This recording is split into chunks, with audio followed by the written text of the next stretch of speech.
Hello everyone.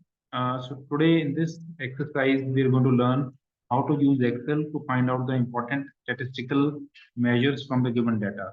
So in this case, the given data includes the first column, that is A. It has all the roll numbers of students. So there are total 40 students in this data set. And column B gives the gender of the student, that is male or female. Column C gives the mark obtained by the student, and column D gives the attendance in terms of percentage of the attendance attained by that particular student. Now we will learn using Excel how can we compute the important statistical measures from this data set. So in this case, the first thing I'm interested in finding out is the average, and that too of the entire class. So the formula for that uh, is equal to average C2 to C41. So these are the cell numbers because the marks are starting from C2 to C41. So this we are mentioning here average bracket start C2 colon C41. So this is the range for which I am interested in finding out the average. Similarly, I can calculate the average of the attendance record. So the formula is same. This is equal to average bracket start D2 to D41 because the attendance record is lying here in the D column. So that is how to calculate the average of the overall class. Then I'm interested in finding out that how many of the students are male in the given data set and how many of the students are female in the given data set. So for that, the formula is equal to count if B2 to B41, this column B2 to B41, comma, hanging commas M. So it is telling me that there are 20 M written in this column. So that means there are 20 boys. Similarly, you can write in the next cell is equal to count if B2 to B41, comma, hanging commas F.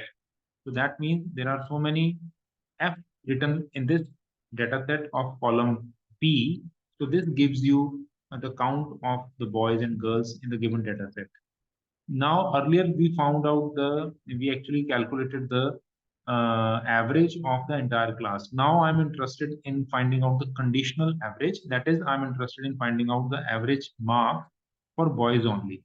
So in this case, the formula is the same that we used here. So in this case, the formula will be conditional average. That says is equal to average if bracket start B2 to B41. That is, if in column B you have M written, then find the average of the corresponding cells in column C. So this gives you the mark average for all the boys in the given data set.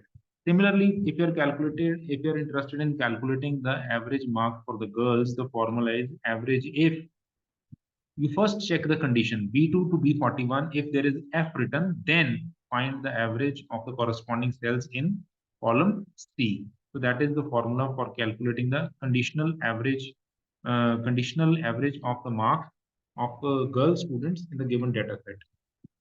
You can also same way calculate the conditional attendance for boys and girls. The only thing is now you will be using column D instead of column C.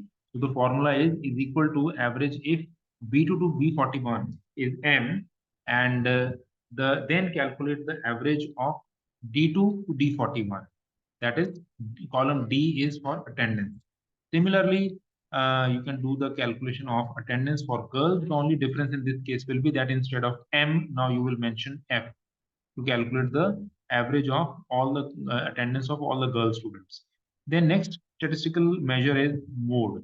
So in this case, you will just type mode of you're interested in calculating the mode of all the marks which are given here in the column C2 to C41. So the formula is mode C2 to C41. You can also find these additional dollars written here.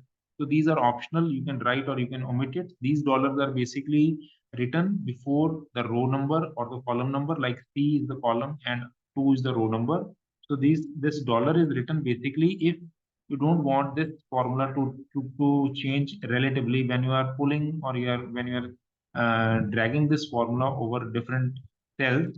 In that case, it prevents the relative changeover in the formula, but that is not of interest right now in this exercise.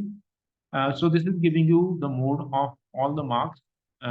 Similarly, you can also calculate the mode of all the attendance record, the formula remains same. The only thing is the column is now D2 to D41. Rest everything is same. Now this one is that you are interested in calculating the mode of the marks, but only for boys. So in this case, the formula will be little different. You will be now writing mode dot mult multiple mode multiple, but then within the bracket you will also specify the condition that if $B colon $B is equal to H $17. So in H17 cell, I have written M. So it means this formula tells me that calculate the multiple modes for all the values sitting in column C, but with the condition that if the corresponding cells in column B have written M in those cells in column B. So we are finding the mode of the marks for all those cells where the corresponding cells in column B are M. That is only boys. Similarly, you can calculate the attendance record, the multiple mode for the attendance record. So for that, you will just write mode mult if column B has got L17, that is again M, that is standing for male. So if in column B you have M written, then find the multiple mode of column D. Same way, you can extend the same logic for the mode of marks for girls. So in this case, the only difference is that you will be writing that find the multiple mode of column B if it has written H17 in this. H17 is basically written F. So that means female gender female. So it will calculate the multiple mode of marks for female. Same way you can do it for the multiple mode for B column where uh, L23 sorry, L17 is written. That is L17 is your L17 is, I think the mistake here. Yeah, this is mistake because I am interested in finding out not 17 but 21. So because F is here. Similarly, this one is, I think probably this one is also wrong. This is sorry, H21. Yeah, now it's correct. Right? So that is the formula for calculating the mode, overall mode as well as mode according to a given condition. Then the next important parameter is median. So we are interested in finding the median of all the data, that is all the marks. So the simple formula is equal to median give the range C2 to C41. And same way for median of the attendance is equal to median D2 to D41.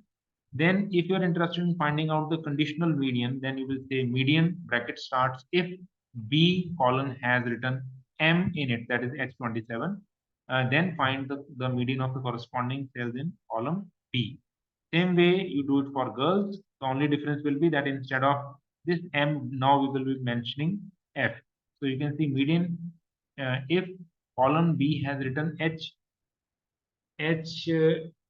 Again, it is wrong. I think this should be not H17, rather H29. H29, right? Let me check this also. This is this one. This is correct. This is also correct. Same way, you can calculate the conditional mean for the attendance record for boys. So in this case, you can see median if column B has written L27 in it, that is fine, that is M. Then find the median of all the data values in column D. Similarly, this one is, again, there must be a mistake because I have, by mistake, I have written 17 here. This should be 19 because in the L19 cell, I am mentioning F here, right? That is now corrected. So this is equal to median. Calculate the median of column D if column B cells have written L19, which is F, right? So that is how you calculate the median. Then comes the first quartile and second quartile. So in this case, the formula is quartile in find the first quartile for column C, that is mark. So the formula is equal to quartile C column, that is column C dollar C column dollar C. So that means complete column C like this. You can just mention it like this, right? So you are interested in finding out the first quartile. So then put comma 1. If you're interested in finding out the third quartile, then the only difference is that now instead of 1, you will write the formula is same is equal to quartile column C, comma 3. So this will give you the quartile of marks in the first and the third quartile. Then if you're interested in finding out the difference of the two, then simply subtract 73 minus 57. Same way, you can extend the same logic for attendance also is equal to quartile column D1, and this is equal to quartile column D3. So that is the third quartile, and this is the interquartile range for attendance. So take the difference of these two, that is 5.25. Now, the next thing is that we are interested in calculating the percentile of marks up to zero point 0.8. So the formula is equal to percentile for what data you are interested in, column C, up to what level? H35. H35 is 0 0.8, right? So if you just change it 0.7, so the value will be different. And if you change it 0.29, so it will be different, right? So accordingly, you can change this value, and this will give you the percentile marks up to that particular level. Same way, you can write this formula for attendance record. This is equal to percentile column D and up to L35, that is 0 0.8. And next we have the standard deviation. So standard deviation formula is equal to STDEV, that is the short form of standard deviation. And then you mention which cells you are interested in, C2 to C41. So this is the standard deviation of all the marks. Then you are interested in finding the variance. Variance is simply the square of this. So I'm just writing G37 into G37. Then you're interested in the conditional standard deviation for only boys.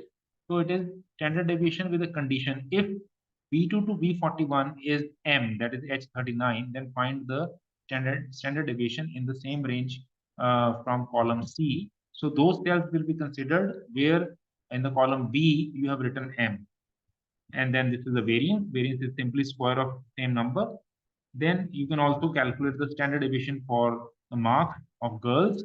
So in this case, it is standard deviation if B2 to B41 contains F, that is H41, then calculate the standard deviation of the corresponding cells in column C. And this is the formula for variance, which is simply square of this. Same way, you can extend the same logic for attendance. So in this case, this is the overall standard deviation of the overall attendance record. Then this is the variance of the same. Then this is the conditional standard deviation. In this case, we are finding the standard deviation of all the cells in column D, provided the corresponding cells in B have written L39, which is M, that is boys. So this is the standard deviation for boys attendance in the attendance record. This is square of the same. This is the variance of the attendance in boys. And last, we have the standard deviation of the girls. And in this case, it is a conditional standard deviation again. So you'll write is equal to standard deviation if B2 to B41 is equal to L41. L41 is F, that is female. So we are calculating the conditional standard deviation provided there is a F written in the B column. So you calculate the standard deviation of the corresponding elements in column D. And this is simply the square of that standard deviation. I hope you liked it. Thank you very much for watching this. Thank you.